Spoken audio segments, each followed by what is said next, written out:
अगर आप भी चाहते हैं कि आरसीएम म्यूजिक के वीडियो सबसे पहले आप तक पहुंचे, तो लाल बटन को दबा के चैनल को सब्सक्राइब जरूर करें और साथ में बेल आइकन को दबाना ना भूलें।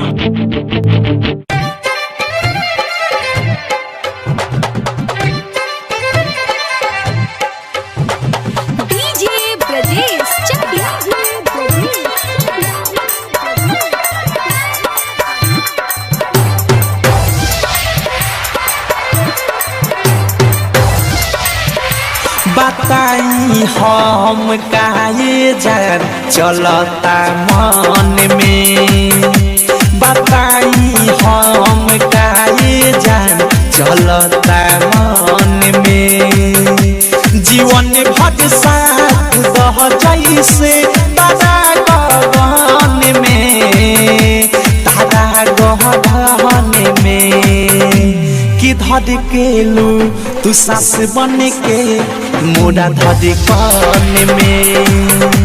बताई हम काहे जान चलता मन में।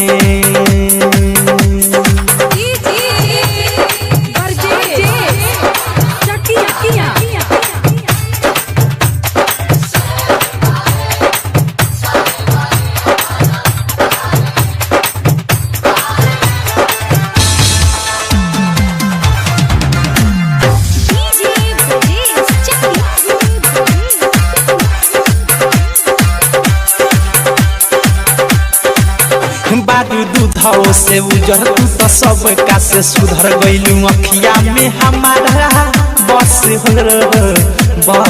हो दिल भइल बा दीवाना अब कर नाही माना तू तो बस गईलू नसे हो ई प्यार के धुन बाजे गुन गुन ई पूरा बदन में, ई पूरा बदन में। बताई हम काहे जान चलता मन में, बताई हम काहे जान चलता मन में।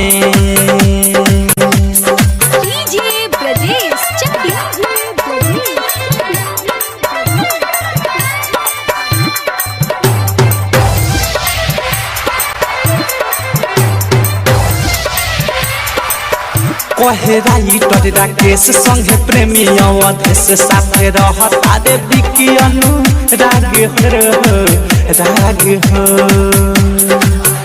अबू जिंदगी में गोरी हो जाई जे सवेरी मोरा जाग जाई सुतले भाग हो। तू रहिए के पास पूरा दयास रहब परेशान में, रहब परेशान में। बताई हम काहे जान चलता मन में, बताई हम काहे जान चलता